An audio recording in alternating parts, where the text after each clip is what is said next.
Lawyers of Reddit, what's the silliest thing your client has done to sabotage their case? Check out this wild story from a jury member who served on a case where the defendant showed up to court wearing the same outfit as the suspect in the crime video. The judge had to call for an immediate recess. Can you believe it? All the lawyers went into the back with the judge, and around 7 minutes later, they announced that the defendant had accepted a plea deal. Wild. Story 2. The person making the claim is not my client, but rather the lawyer representing the person making the claim. This person made a workers' compensation claim and used every possible argument against us. He claimed that he was injured at work and provided a list of body parts he said were hurt. However, we found evidence that he was lying. We were about to go to trial when we discovered a video of him winning a break dance competition shortly after the supposed work incident. I witnessed the fastest rejection ever, and I don't understand it.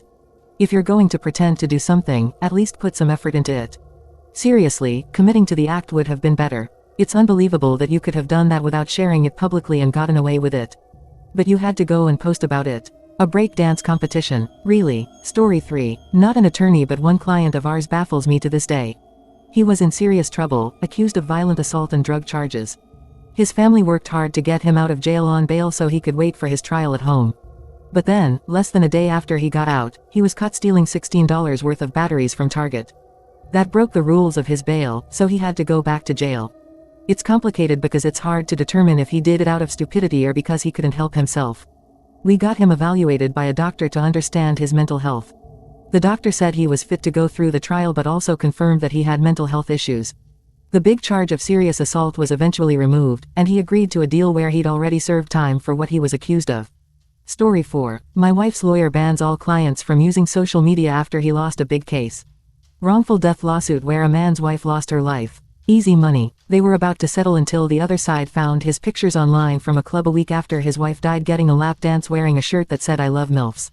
It appears that they didn't think he was still in a lot of pain and distress. Story 5. I once heard a story from someone about their relative who got hurt at work and was trying to sue for a lot of money.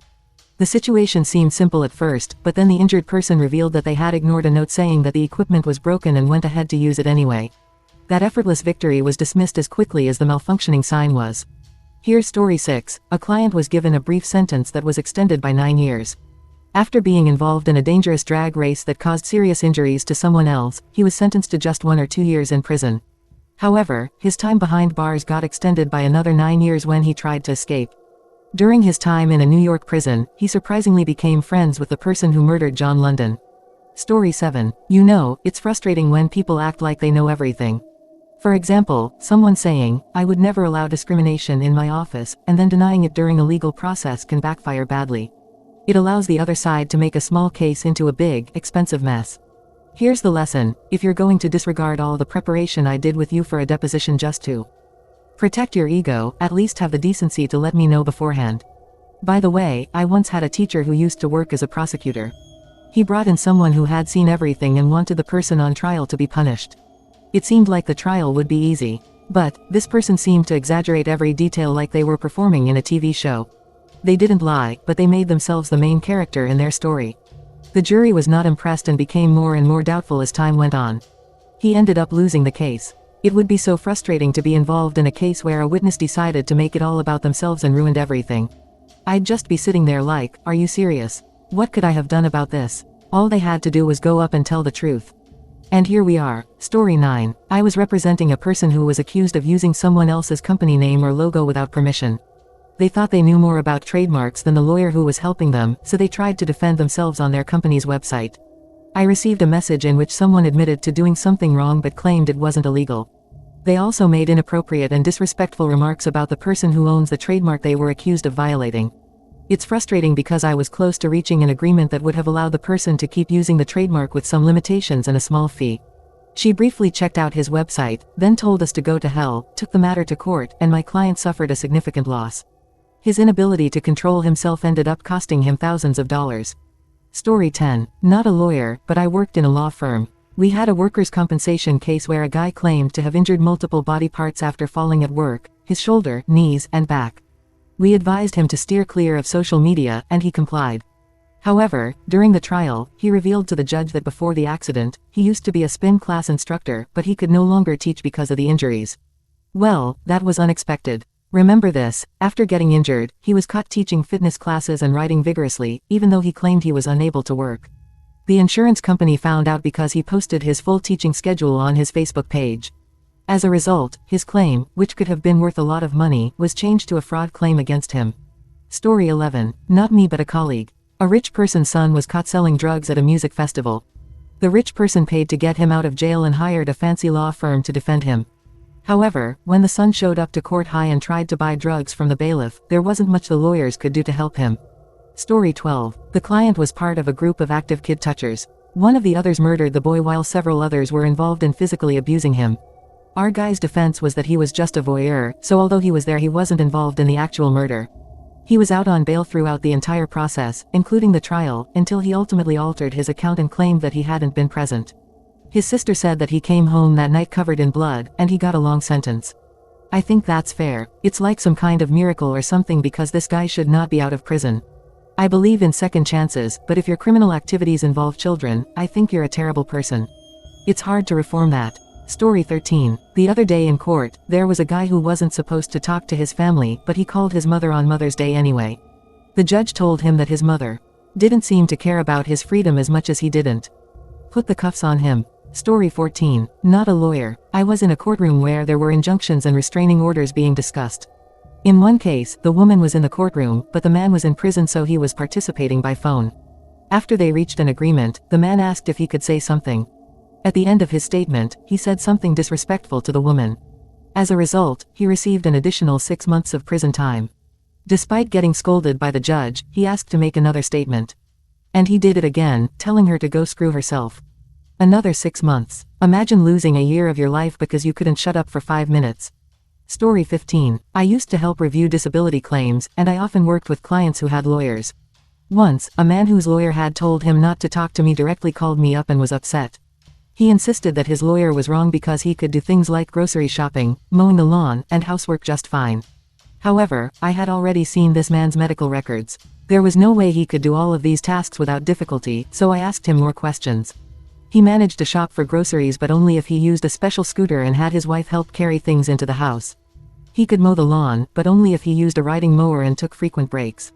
As for housework, he could only manage wiping down counters and folding clothes, he couldn't carry laundry.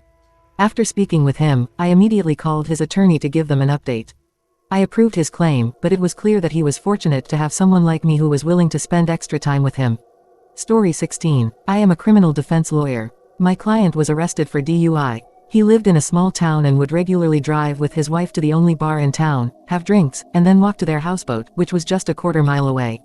They knew everyone in the bar, including another patron who had a bit too much to drink. The bar owner asked the patron to leave, so my client and his wife escorted her to their car so she could wait for her ride. My client helped her into the backseat of the SUV. The client is drunk, drops keys on the way to the front seat, opens the now unlocked front door, and turns on the car lights to see. He walked around the front from the rear passenger. Cops are waiting to see if people leave the bar drunk, see the lights, say they saw driving, immediately roll up, and arrest the client. The client had a previous DUI from about 12 years ago. The judge agreed that this information would not be brought up in court unless the client mentioned it first. To win the case, the client needs to testify. I have been working with him to prepare for his testimony and have repeatedly emphasized that he should not under any circumstances say that he would never drive drunk or do anything like that in the past. He should avoid discussing anything from his past related to this. The direct examination was going smoothly. I gave him a straightforward final question, allowing him to explain the events of the night and why he was understandably upset about being arrested, given that he wasn't the one driving and had been following all the rules. I couldn't believe it when the door opened and the judge allowed the district attorney to introduce evidence of an old DUI during the rebuttal. The jury made a quick decision after only 25 minutes of discussion. This is just one of many stories from the surprising world of criminal defense. I agree, the guy wasn't doing anything wrong, but he was given specific instructions for what to do in court and then didn't follow them. So, come on, man. You didn't even do anything illegal this time. Story 17. Not a lawyer. I was a legal clerk for a couple of years in college. Still baffles me how this one made it to trial. A woman slipped and fell at a popular restaurant and claimed to have seriously injured her back. She was seeking a large sum of money as compensation and said she slipped on butter that was on the floor. During questioning, she mentioned that the butter used was the little pats on the buffet. However, it was later found out that the store had never used that type of butter, which raised some doubts. The case was resolved swiftly. This is the 18th story. I'm not a lawyer. This story isn't mine, but the lawyer who managed my business affairs in a legal disagreement is now a federal judge. Before becoming a judge, he worked as a lawyer handling divorces and civil cases. One of his rich male clients filed for divorce, and there was a prenuptial agreement in place. The agreement is very solid. It talks about how money and property will be shared if the marriage ends, and it also says that if one person gives money to the other, it will go up a little bit each year to keep up with how prices are going up. But there's one big rule that changes everything. If one person is caught being unfaithful, that means having any romantic contact with someone else while the marriage is still going on, then they automatically get the worst deal from the agreement. If a woman cheats, she won't receive any alimony and will get a one-time payment of $100,000. If a man cheats, he will lose the family home, any cars that he doesn't drive every day, and a quarter of his business. There's also an option to buy out the other partner's share, but that's not relevant to this story. A lawyer goes to court and meets with his client in a conference room. The client is really happy and introduces the lawyer to his new fiancée, Jasmine. The lawyer is surprised and tells the client that there's a big issue. The client is cheating on his wife with Jasmine, and legally the lawyer has to tell the other side about it. The client argues that he's not cheating because he and his wife are separated, but the lawyer explains that any intimate relationship before the divorce is finalized is considered cheating. It's specified in your prenup that you drafted. The guy lost it and got so angry that he skipped the court hearing, leading to a default judgment against him. Consequently, she was granted everything she requested, along with additional compensation due to his infidelity and non-appearance. The judge mandated that the money transfer must occur within 30 days, as agreed upon by both parties initially. Since he didn't show up to challenge it, that's that. The guy ended up trying to sneak the company to the new woman via a trust, but it's an illegal move. He also tried to hide the money with her by giving her $1.1 million in cash. A person tried to transfer money from a bank account without permission, but the judge intervened and made the person return the money. This led to a long legal battle, and the person ended up losing a lot: money, time, energy, their business, house, several cars, and their new spouse. I once knew a retired man in rural New Mexico through his daughter at work. He couldn't afford to play golf very often and often made posts on social media that were derogatory towards women. Also, I was part of a jury for a murder trial even though I'm not a lawyer. The trial lasted for weeks with lots of evidence. It was pretty clear early on that one of the defendants was guilty based on the direct evidence.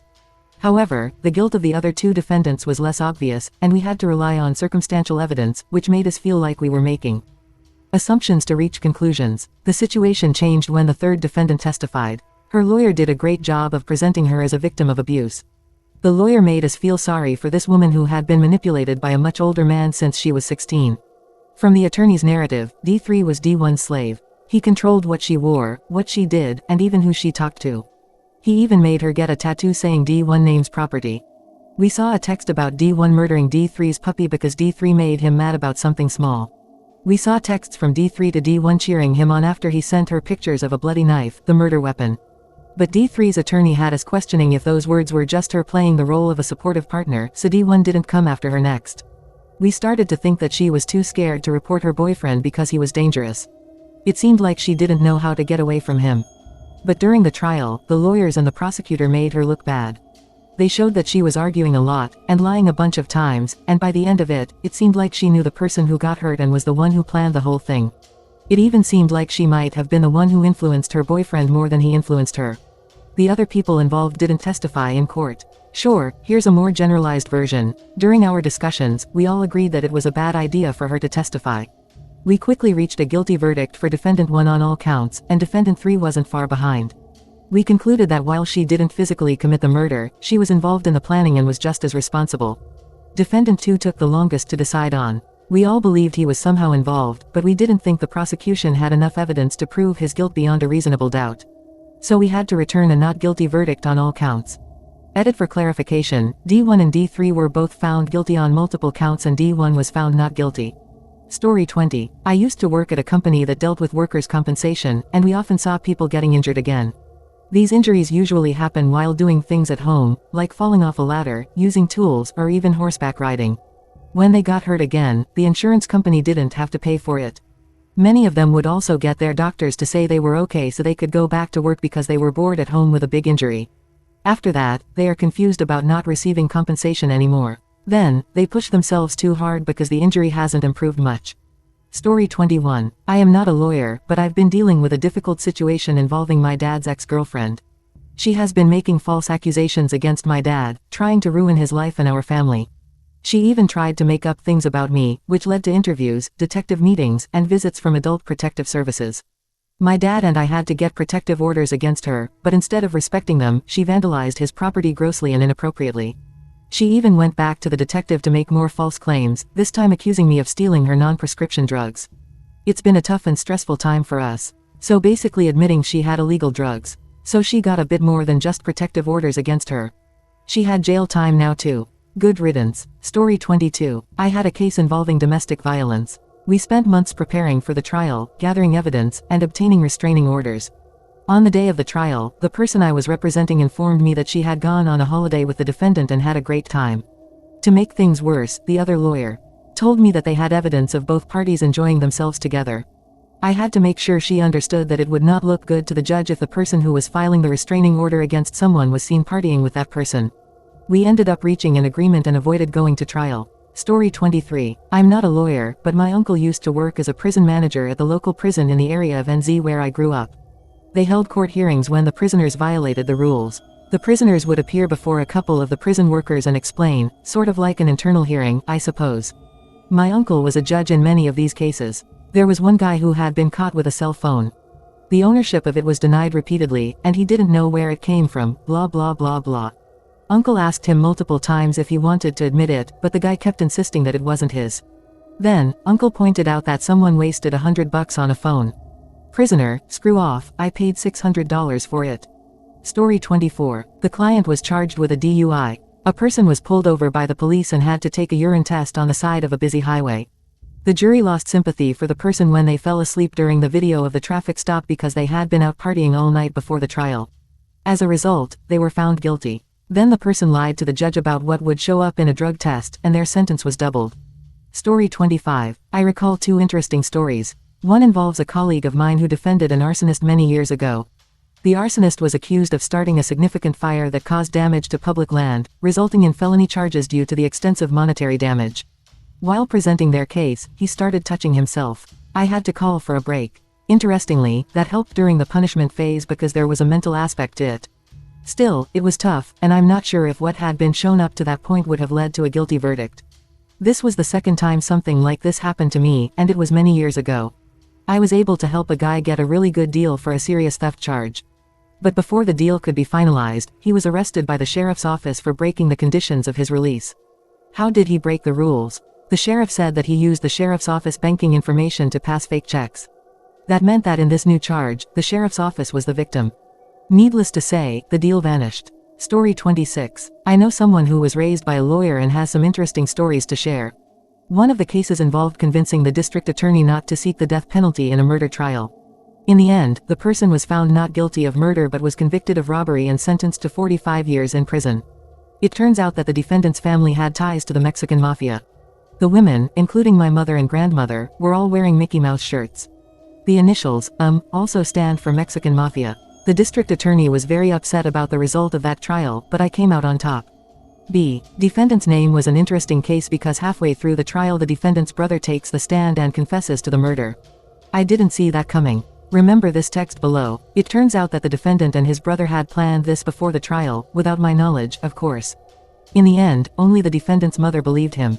The jury convicted the defendant, and the brother was indicted for aggravated perjury.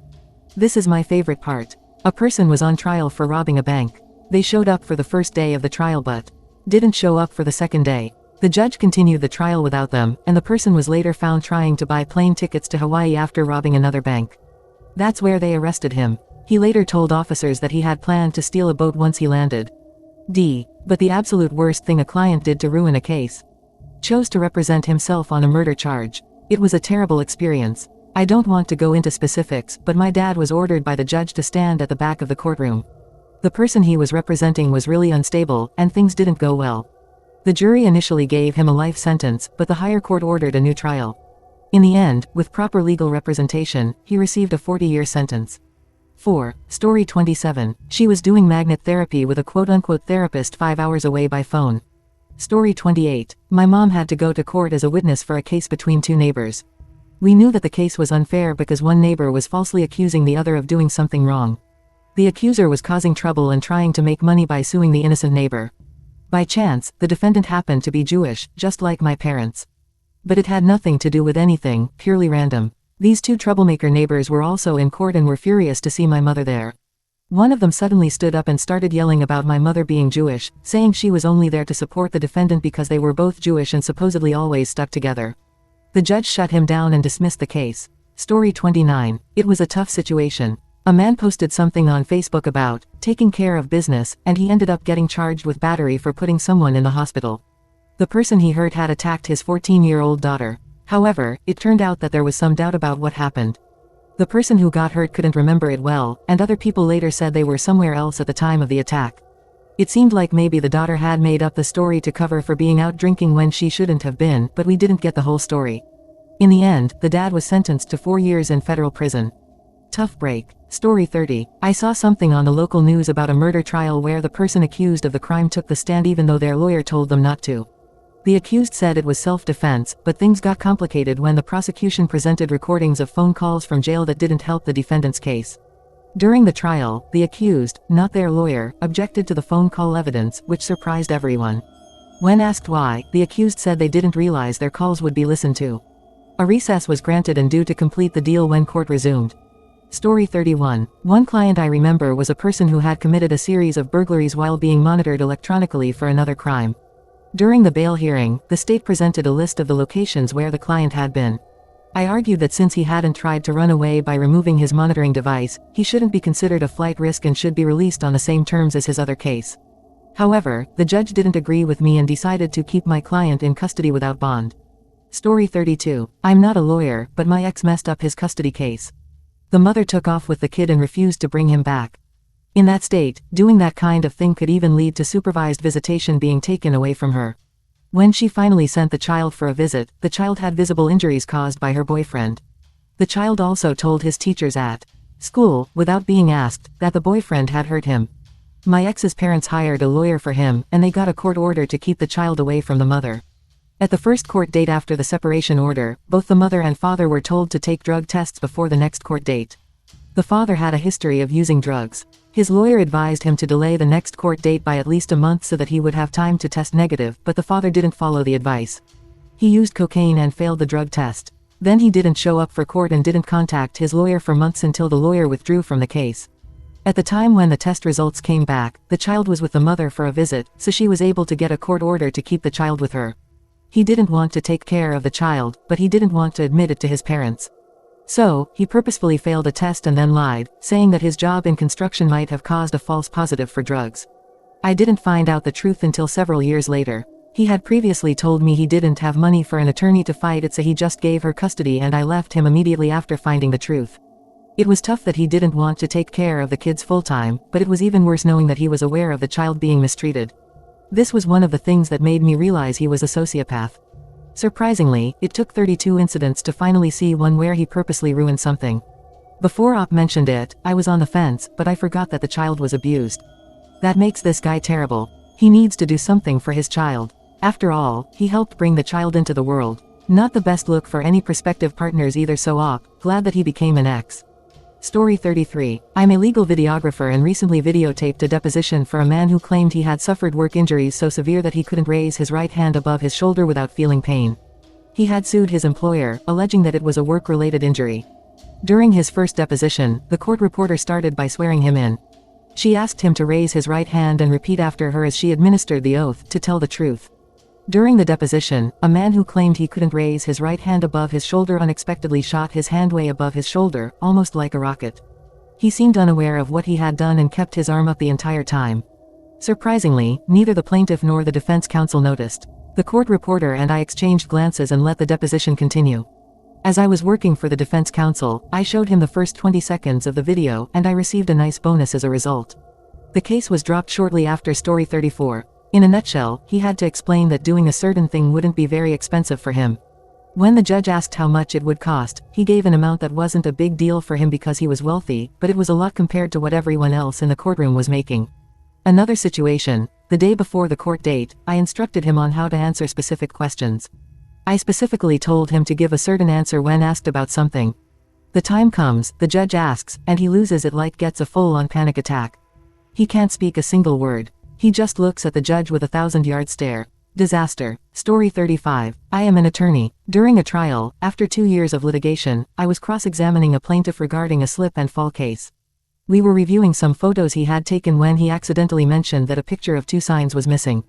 I continued to question him about it until the judge reprimanded me for attempting to conduct discovery during the trial, which supposedly isn't allowed. He had concealed evidence though. We took a break for the day, and the next day he came back with the photo in question, which showed that he had walked squarely between 2 wet floor signs to go down the Kroger aisle. He immediately slipped and fell in. He did not recover any money in that one despite the horrific defense venue. I still remember the judge who harshly criticized me for uncovering clear evidence tampering. It's surprising to note that he was subsequently appointed to the federal bench here in Atlanta. Story 36. Not a lawyer, but I know a who went to a report of a guy being mugged. What did he steal? Well, he took off with 275 pounds in cash and around 30 pounds of crack, and yeah, that's what went down. I've known him for years, and he's a complete thief. Please remember the following information. The officer recorded the incident and listed the stolen items. Please sign here if everything is accurately represented and if that's exactly what was stolen. The man signed the document. Thank you. You're under arrest for being involved in the distribution of a Class A drug. The officer charged the person who called for possession with intent to supply, and the man who robbed him for robbery and possession with intent to supply as well. Story 37. I once had a brother-in-law who was a lawyer, and at one point, we had 3 lawyers in the family. One of them was criticized by a former client who was on death row for not being able to secure an innocent verdict. The issue was that the client, who was later executed, had gone to a local bar right after murdering at a nearby grocery store in broad daylight. There, he spent hours bragging in great detail about how he had killed the victim. Also, there were something like more than a dozen eyewitnesses. Story 38. I had a pro bono VAWA case that I thought would be pretty straightforward. Before submitting the final petition, I decided to do a FOIA search on the client just to be safe. It turned out that she had been deported from Guam, and while her immigration ban was still in place, she entered the mainland US without status. When I asked her why she hadn't mentioned this during intake, she responded, I thought Guam was its own country and not part of the US, so I didn't think it would matter. Story 39. A person was accused of punching someone and knocking out their tooth. They claimed they couldn't have thrown the punch because they had arthritis and couldn't close their fist. However, during the trial, the judge mentioned that they had seen the person clenching their fist multiple times. As a result, the person was found guilty. Story 40. A friend was receiving workers' compensation and also suing the company for a few $1,000,000. He claimed he couldn't bend over, or raise his arms, and had various other physical limitations. When he took the stand using a cane, his lawyer asked him to read some highlighted sections from the local paper. Interestingly, just a week earlier, he had won a martial arts tournament. When questioned about it, he spent the next 15 minutes joyfully explaining each kick, punch, and move. I think that's enough evidence to make my case. The jury foreman asked the judge if they had to leave the room or if they could just announce the verdict. Story 41. I'm not a lawyer, but I used to be a police officer and spent a lot of time in courtrooms. Once, there was this guy on trial for a DUI, and he wanted the judge to know that the cop who arrested him was just some inexperienced kid. He kept insisting that he'd only had 2 bottles of wine. His lawyer tried to get him to stop talking, but he just wouldn't quit. Eventually, the judge told him to take a moment to talk to his attorney. And the guy says, "Don't interrupt me, I'm not a child." Judge smiled, leaned back and said, "By all means, please continue." The dude's attorney just looked like he was deflating. Story 42. I witnessed someone confess in court to trying to pay someone for sex during a legal procedure. This was related to a type of assault that comes with a minimum sentence in my state. The judge had already planned to give him the minimum sentence, so there was nothing he could say to improve the situation. However, the defendant chose to speak. He slowly stood up and launched into a speech about how he believed the charge was unjust and how it would devastate his life and business, the usual plea. Then, unexpectedly, he admitted that he usually verifies the ages of his escorts but failed to do so this time, resulting in him being caught with an underage individual. When asked to repeat himself, he did. Despite the defense counsel hanging his head low, he said the same thing. The defendant was quite a character, with plenty of other eccentric habits and a history that I only learned about later. The judge must have been in a good mood that day because he decided to keep the sentence to the mandatory minimum. I recall that the prosecutor's office didn't pursue the additional charge, but it was quite amusing to see someone talk themselves into a worse situation out of pure ego. It's also remarkable how many people show up to court for drug cases wearing weed or 420 shirts. I think that once you've sealed your fate and you're only going to get the minimum sentence, you should just keep quiet. You screwed up, just leave it at that. Don't tell the world how you screwed up more. Story 43. I'm not a lawyer, but I once had jury duty. The prosecutor asked the defendant, "Why did you and your friend record yourselves committing the crime?" The defendant stumbled, "I mean, there's a good reason. Engaging in organized crime carries a 20-year sentence. Don't do it, and if you do, definitely don't record it on your phone." Story 44. I was waiting in the courtroom for my turn as the attorneys questioned potential jurors. One of the charges was aggravated assault. The defense asked a juror, who was a professional videographer, whether her career influenced her trust in video footage. To me, this seemed like a hint that video footage would be a big part of the case. Before the juror could even answer, the defendant yelled from his table, "I have a mask on, you can't even see my face." The entire room went silent for about 5 seconds before the defense attorney regained his composure and asked the judge to dismiss the jury pool. The judge dismissed us back to the holding room. 5 minutes later, one of the clerks of the court came in and told us, even the already selected jurors, that the trial was being rescheduled and we were all dismissed. Story 45. I'm not a lawyer, but I once served on a jury for a serious trial. On the first day of the trial, during a lunch break, a friend of the defendant approached us and started saying the defendant was framed. They even tried to cite specific laws to support this claim. We were all concerned about this because the case involved serious charges like drug trafficking and violence. We reported the incident to the bailiff so that we could be removed from the jury. The bailiff told us to wait and that it might not end up being an issue. When we returned to court, the case was settled, but the judge rejected the settlement and scolded the defendant for wasting everyone's time. It was a pretty crazy experience. Story 46. I once went to court to contest a traffic ticket and witnessed a guy's lawyer pleading no contest to a charge the guy received for having a firearm while on probation. It seemed like he was getting more probation and that would be the end of it. Then, the judge asked, "Do you have anything to say before we continue?" The guy replied, "I didn't know that having a gun was against the rules, so I guess that makes me guilty." He seemed pleased with himself as if he had outsmarted the system. The lawyer and judge looked extremely disappointed. So being in a courtroom and saying "I guess that makes me guilty," probably not the best move. I'll have to store that one away for later. Story 47. I'm not a lawyer, but I once had a woman I arrested to request a probable cause hearing. The charge against her was for escaping. She had removed her GPS anklet and fled, and these kinds of hearings for such offenses were quite rare. They were typically only utilized by new public defenders, and sometimes for other defense strategies in more serious cases. In other words, there wasn't a strong justification for holding the hearing. She cut the anklet off and we had evidence of that due to the anklet having been recovered. In addition to requesting a PC hearing, she insisted on testifying. Her initial public defender, who was relatively new at the time, strongly advised against it. He brought in another public defender who had a good relationship with her. Despite her familiarity with the criminal court, the second public defender also advised her not to testify. Nope, our girl wanted her time on the stand. So the hearing goes forward. Before it started even the judge strongly recommended the defendant not go through with the hearing. Well, she did. Her testimony was that she'd been taken against her will by her boyfriend and that he made her cut off the anklet.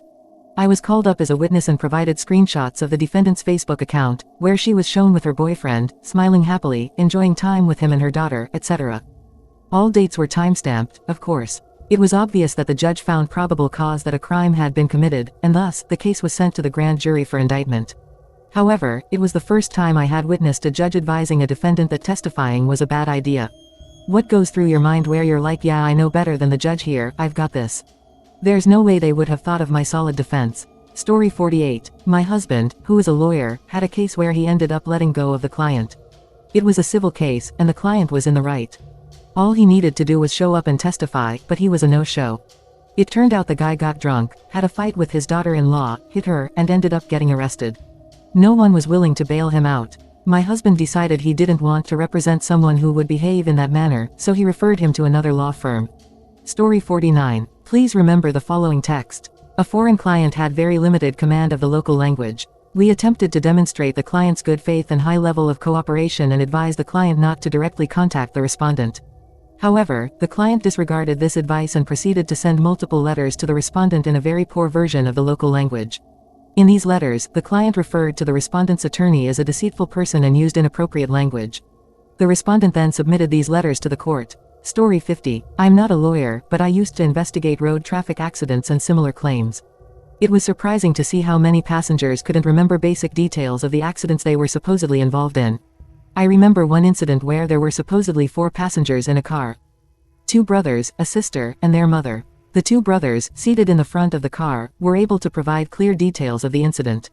However, neither the mother nor the sister could offer any substantial evidence indicating their presence in the car. They couldn't recall where they were seated, the time of day, the weather, the starting point or the destination of their trip, the direction from which the impact occurred, the appearance of the other vehicle, the subsequent events, or whether emergency services were involved. While we understand the fallibility of memory, there are limitations to our sympathy. Unrelated advice: if you are ever planning to fake a claim, maybe have a sit down with all the participants and agree on the key details in advance, just the basics at least. Story 51. Not a lawyer, McWayne showed up at court fully blinged out in a fur coat, even though he's the blind drug dealer who accidentally shot himself in the head and also works as a pimp. This guy would always show up with a woman on each arm, whom he used as his eyes. In total, the search warrants in this case led to the confiscation of around 93 pounds of methamphetamine, 15 pounds of heroin, 35,000 suspected fentanyl pills, 24 firearms, roughly $525,000 in cash, and a bank account worth $100,000. Seizures made before December 16 included over 154 pounds of methamphetamine, 20 pounds of heroin, and more than 7,000 suspected fentanyl pills. Agents were able to confirm Frisbee's identity by matching his voice to the one in the Amazon Prime documentary, Blind and Battered, The Blind Kingpin, which delves into Frisbee's life, including his involvement in drug dealing and pimping. The documentary is a wild ride but offers valuable insights into a man who faced many challenges in life. It's difficult not to feel some sympathy for him. The reason he shot himself in the head is because someone owed him money. He pulls out his gun and asks the guy, "You trying to jack me, Jack?" And then shoots himself in the head. Wild times. Story 52. As a lawyer, I could fill a book with the ridiculous things that happen when I'm out of the office or on trial and can't intervene. The most frustrating is when people lie about easily verifiable, trivial matters on the stand. It destroys their credibility. We all know you don't pick up your child from daycare every single time. The daycare has a log, and your mom signed the kid out 50% of the time. We know you filed multiple restraining orders on your spouse because it is an electronic public record. Second most common, changing their story on the stand. I understand that the facts may not be as I was told. It's hard to prepare for something when I'm not fully informed. Is it the third most common? Disregarding the advice completely. I warned you that withdrawing $150,000 from the bank account would have consequences. Now there is a court order to sell the marital home and contempt charges are looming. The house is currently listed with a realtor, but the client has put a padlock on the property, preventing anyone from accessing or selling it. This could result in a charge of contempt. After 5 years, I finally secured custody of the client's kids. However, when the client went to pick up the children, they brought along a known violent felon and a loaded gun, leading to a physical altercation with the child's guardian. An emergency petition has been filed. Recently, I had a tough situation at work where the children under my care were removed from me after less than a week. Their parent had the nerve to criticize me in front of the judge, blaming me for the kids being taken away. However, the judge sided with me and pointed out that I had won the case for the parent until her actions led to the reversal. The judge allowed me to withdraw from the case right then and there. It's frustrating how much blame can be placed on lawyers, reminding me of when people playing online games might blame others for their own mistakes. In this case, the client telling their lawyer that it was the lawyer's fault for the outcome feels similar to me playing League of Legends for some reason. Story 53. I was a 3L student at my school's family law clinic, and we had a never-ending custody case. The husband had remarried, and his new wife was determined to erase the biological mom from their lives. They kept dragging the mom to court for trivial reasons, hoping to gain full custody of her son instead of the agreed 50-50 arrangement. We found ourselves in court every other month just for this case. Despite this, the court never wavered in its custody decision. Soon, the stepmom accused us, the meddling kids, of mistreating her child and even made threats to the law school. She demanded our expulsion from the university, threatening to sue otherwise. In response, we quickly arranged an emergency hearing and presented our side to the judge, seeking sanctions and arguing harassment. The judge found the couple in contempt for trying to influence the case with threats. Furthermore, the judge questioned the couple's ability to co-parent effectively and act in the child's best interests. Mom was given primary custody, and they got every other weekend and some holidays. The judge also decided that given the couple's history, they were harassing the mom using the court and banned them from further custody filings. Later we found out the couple also filed a bar complaint against our professor. I was once in a situation where an acquaintance, who was not a lawyer, assumed that I would be his new girlfriend and wanted to move in with me. One evening, after I returned from a meditation session at a Buddhist temple, I found him in my place. He, Shane, who was an accomplished athlete in karate, had forcibly entered and even struck me. Fortunately, he fell asleep after overpowering me, instead of causing more harm. My face was unrecognizable by then, but my head was only broken in 3 places. I called the police and he was still asleep when they arrived. The 4 of them were scared to come in after seeing what he'd done to me. Reassured they'd be able to handcuff him before he woke, they carefully entered and read him his rights once he woke. He showed them his bleeding, bone-barred knuckles and yelled, "Arrest her. Look what she did to my hands." They apologetically explained they would have to take me in too, then asked him how I'd done that. It was her head was too hard. When in court, Shane's lawyer claimed that he was stealing my TV. I got very angry and physically assaulted him, and he said he was just defending himself. During questioning, a police officer asked Shane to rate my fighting ability. Shane laughed and said, "Her fight. She's so weak, she couldn't hurt a fly." Shane received a 6-month jail sentence. However, he had also assaulted 3 police officers when they first arrested him. They never forgave him. Each time he got out, they would confront him at the gate, provoking him to start more fights, leading to his immediate return to prison. He threatened that if I involved the police, he would harm me and our children. That was in '88. He's still in jail and we're safe. Story 55. I once heard a story from a coworker at the manufacturing plant where I work. A fellow worker accidentally dropped a huge piece of steel on his foot, causing serious injury. The company owner, who privately owned the business, generously offered the injured employee a retirement package that included full salary, a 5% annual raise, and coverage for health insurance until retirement age, which was around 15 years. However, instead of accepting the offer, the injured employee turned it down and decided to sue the company for an unspecified amount. He argued that the company didn't provide adequate lifting straps, and the ones he had were old and defective. However, during the defense presentation, they showed the OSHA report stating that A. The company had proper lifting straps at the workstations, B. There were extra replacement straps available, and C. The employee had signed off on using his straps that morning. The company's lawyers showed that they had followed all the safety rules and that the accident was the employee's fault. Unfortunately, the employee lost the case and didn't receive any compensation. He even lost a foot in the accident. He tried to talk to the company about his retirement package, but they didn't want to see him. Story 56. One of the first and only divorce cases I handled as a solo practitioner involved a man who claimed that his wife had fled to Nepal, leaving him and their 7-year-old daughter behind in the States. He insisted that he had no means of contacting or locating her and suspected that she had started a new relationship. Subsequently, we served the legal documents through publication, filed all the necessary paperwork with the court, and the case progressed smoothly as uncontested. However, things took a turn when the wife reappeared. She hired her attorney and provided evidence that her husband had been aware of her whereabouts all along. He confessed to me in an email that he might have been somewhat misleading with me. I informed him that if he was willing to be completely honest with me from now on, we could collaborate with my wife's attorney to reach an agreement. However, he would have to pay me more at this point because it's a messy contested divorce, and his small retainer for uncontested cases is used up. He failed to do either of those things. I didn't trust him to stop lying. He kept giving me more reasons to believe he was still lying, so I told him I couldn't be his representative anymore. I filed a request to withdraw as his representative because he had been dishonest with the court. When we went to court for the hearing about this request, he objected and said he didn't want me to withdraw. Said I was only trying to walk because of the money, and then tried to hand over every communication we've had to the court. He printed all of our emails. The wife's lawyer looks at me and, as the client is trying to hand these over, informs him that they would get to see everything as well, so maybe that's not a great idea. The attorney representing my wife was impressive in court. The judge seemed surprised and unsure of how to proceed when I informed him that I had to withdraw from the case. I couldn't provide any further explanation without potentially hurting my soon-to-be ex-client's case, and the judge quickly understood and granted my motion. He then stopped talking, and I left the courtroom. Story 57. I'm not a lawyer, but rather a forensic professional, and I don't think this was a foolish move.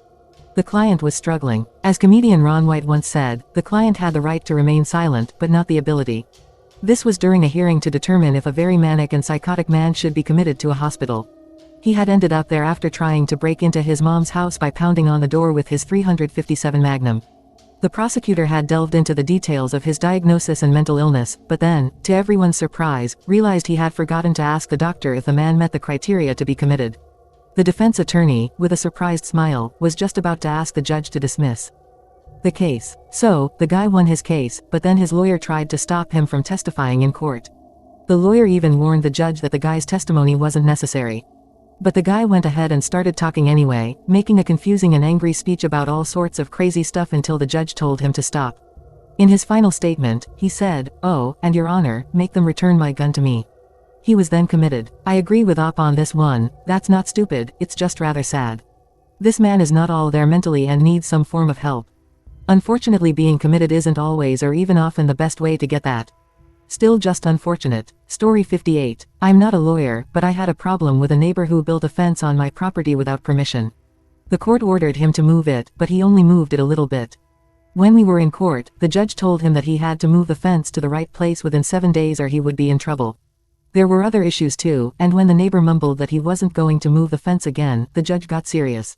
What was that? Nothing. He was found in contempt that day, had to pay a fine, and was doing weekend jail for a month. He also lost all the other cases. Story 59. The client is pleading guilty to a relatively minor domestic violence case with a deal for no jail time and no criminal record. When the judge asks if he has anything to say, we've discussed this multiple times. I advised him not to say anything. He doesn't have to share anything, it's just an opportunity. He gets up and says, "I'm sorry, Your Honor, but sometimes that female dog just has it coming." I observed the judge pick up the piece of paper with the planned sentence, put it aside, and then start a new page of notes. In the end, he received a significant jail sentence. You know what? It's well deserved. I'm glad this piece of garbage said something else. He deserves whatever the judge gave him, probably a little more. I don't know what OP classifies as fairly minor domestic violence, but to ever say they have it coming when, like, in court. You're just a moron. Story 60. My grandfather's friend, who was a judge in the 1960s and 1970s, once had a run-in with a troublemaking motorcycle gang that was involved in selling drugs in the area. When the gang leader ended up in the judge's courtroom, he was given a hefty fine for a minor offense. However, the gang leader laughed it off, pulled out a wad of cash, and paid the fine on the spot. Judge said, "I'll tell you what, pal, why don't you just put that money back, reach into your other pocket, and pull out 6 months. The biker stopped laughing. Story 61. I was in a meeting with my client who was trying to get her child back from foster care. During the meeting, they discussed how she should be careful about who she dates because there had been some domestic violence issues in her case. She told them she wasn't planning on dating anyone. They thought that was unrealistic because she was young, but she explained that she wasn't dating anyone new because she had gone back to her ex, who had previously abused her. The meeting, which started with scheduling, ended with them making plans to terminate her parental rights. My client and I were in a meeting to have her kid returned to her from foster care. They were talking about how she needs to be careful about who she dates because there was some domestic violence against her involved in the case. She tells them she isn't going to date anyone. They said that's unrealistic because she's young, etc. Then she says she isn't dating because she's back with her ex, who abused her, walked into the meeting thinking about talking about schedules, and left with them planning to terminate her parental rights. Story 62. I once witnessed something unbelievable in court. My ex showed up without a lawyer, and she tried to lecture the judge about custody law after she had taken our daughter without permission. She even had notes scribbled on torn-out pages from books at the jail. The judge was not having it. She told my ex to be quiet and sit down, explaining that she had 20 years of experience with custody law and wouldn't be lectured to. Even my lawyer was shocked. It was quite a scene. He was struggling not to laugh. Story 63. A man is being sued because he co-signed a car loan for his child. However, the man insists that he didn't sign the loan agreement. His signature on the agreement looks very different from his usual signature, and he has official documents to prove it. This disagreement will be settled in court. Judge turns to this guy and asks, "Do you ever sign your name that way?" Guy sheepishly responds, "Yes, sometimes." The judge enters judgment against him pretty quickly. Story 64. I don't want to speak badly about my former clients, even if some of them might deserve it, but I have to mention this one. We were taking legal action against a debt collector for freezing my client's bank account without getting a court order first. That's a big legal mistake here in New York. This person has been working in the industry for longer than I've been alive, so I don't think it was an accident. I had a feeling that there was a specific reason why he couldn't take legal action, and that's why he did what he did. I didn't think we would be able to prove it. I assumed we would settle for a relatively low amount because we had no way to prove it was more than just negligence. But then, this incompetent person produced the records for the original debt, and it was obvious that one of them had been digitally altered. I decided to subpoena the creditor. Sure enough, he had changed the date of default to try to hide that the debt was time-barred, as in he couldn't file a lawsuit about it. That certainly would not have been good for him, but he still could have argued it wasn't enough to prove intent. However, nothing quite infers intent like trying to do a cover-up, and his poor attorney did not check discovery carefully enough and missed it. He had to withdraw from the case because he just accidentally suborned perjury. Was great for me and my client. If you do something bad and get caught, trying to lie and cover it up will often get you in way more trouble. Story 65. I recently started working at a law firm and got involved in a big case about false advertising. Our client was being accused of making false claims in their ads, but they insisted that they had scientific evidence to back up their claims. The problem was that no one could find the reports to prove it. Just when things were looking bad, our client's CFO surprised everyone by rushing into the courtroom with a copy of the report that he had found while cleaning out a cabinet. It was a pretty dramatic moment. Pandemonium. Plaintiff calls for a mistrial, the judge is banging his gavel, parties are yelling at each other across the aisle, my boss is objecting into thin air and no one is listening to anyone. The report supported nothing in the advertising. I witnessed some strong evidence that supported the plaintiff's case. It confirmed everything that was alleged in the complaint, and the company suffered significant losses as a result. I left the company not long after because I believed that my boss and the CEO had tried to get rid of all the evidence, but I suspected that the CFO intentionally kept a copy because of a disagreement with the CEO. Story 66. The person I thought would support us unexpectedly started bragging about owning 6 homes and working for a big company during the court case. This didn't help our case at all. The judge didn't seem to like us and ruled against us whenever they could. Story 67. I'm not a lawyer, but I served on the jury for a trial involving a defendant accused of murder and aggravated assault. During the testimony of an elderly witness, she mentioned the specific location where she was standing in the house when the defendant arrived and confronted her grandson, the victim. She initially said she was standing at the living room window, but the defendant's lawyer pointed out that she had said she was at the door. The lawyer didn't even ask for the statement to be stricken from the record. It's strange how some people think that catching any small inconsistency will automatically win the case. The truth is, irrelevant details won't necessarily help your case. Nonetheless, considering the serious charges of murder and aggravated assault, it's likely that justice was served. Story 68. Not a lawyer. A government agency brought an application for a permanent restraining order against a woman who had been abusing my elderly dad. She represented herself, and I had to testify. The prospect of being questioned by someone who had been so abusive to my dad, with his safety at stake, terrified me. Fortunately, she fancied herself as the great Perry Mason. She liked to use dramatic questioning techniques, such as, "Would it surprise you to learn?" Most of the time I just had to respond with a straight face and explain why. Her first question was, "Would it surprise you to learn that drug dealers stole your dad's stuff?" Only 6 months before, she had told me that my brother was keeping it safe. Then she argued with my answer in a way that caught the judge's attention. That led to her being an hour late returning from lunch. She clumped in finally with this huge Rubbermaid tote full of his things. She didn't win. My dad was never bothered by her or her daughter again. She put on such a display of her malevolence that the judge extended the protection to all of his family members as well. Story 69. I'm not a lawyer, but I took legal action against a company that installed an air conditioning unit in my house. They installed it incorrectly, which caused damage. When I asked them to fix it, they refused, so I had to hire another company to make the repairs. I ended up taking the first company to small claims court and presented all the necessary documents. The other company didn't have any evidence except for a text message I sent after the new company had already fixed the AC, but they tried to use that message to claim that the issue was resolved. The judge noted the date of the message and the date of the invoice from the other company. The guy claimed that they weren't responsible because his stepson did the work, but the judge found out that his stepson was indeed working for the company at the time. Needless to say, I won. The guy even had the nerve to ask for the unit, but I refused and sold it for parts. Story 70. We're currently in a settlement conference, and our lawyer is presenting our alleged violations while the respondent's lawyer tries to prove us wrong. It's more complicated than that, but you get the idea. Then, our lawyer reads the first item on the list, and their lawyer immediately starts arguing that they don't engage in such practices and never have. They went on to say how outrageous it is for us to even suggest that such a responsible and compliant business would do such a thing. Our lawyer calmly opens a folder, slides a couple of photos across the table, and says, "I took these photos during an inspection on whatever date. If you look at them, you'll see what we're talking about clearly." The lawyer stops talking and looks at his client, who looks down at the table and says, "I didn't realize they had photos." The conversation immediately switches to trying to negotiate the penalty lower. Story 71. One of my colleague's clients was arrested for DUI. He insisted that the attorney should obtain the video, believing it would prove that he was wrongly arrested. The attorney dutifully requested the dashcam footage. However, when they watched it in the office, they couldn't help but burst into laughter. The client had been pulled over appropriately and was asked to perform field sobriety tests. He struggled 2 to 3 times to complete the walk and turn test, then looked at the officer and said, "This isn't fair. It's hard for drunk people." In the end, they decided to take the plea offer. And what did you think saying that would do for you there, buddy? You're in a field sobriety test. And you're just like, "This is hard for drunk people, that's the point you anyway."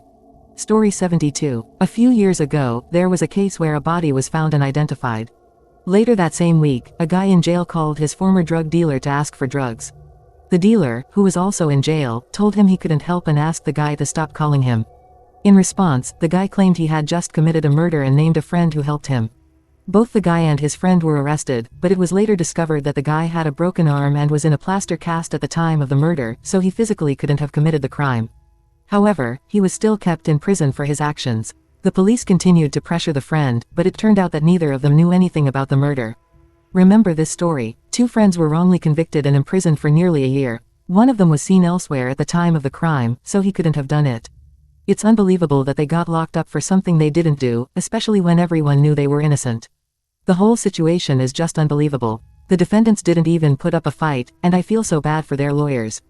That's all for the stories today. I hope you had an amazing time watching the video. Thank you so much for tuning in. I wish you a fabulous day or night, wherever you are, and I can't wait to see you in the next one.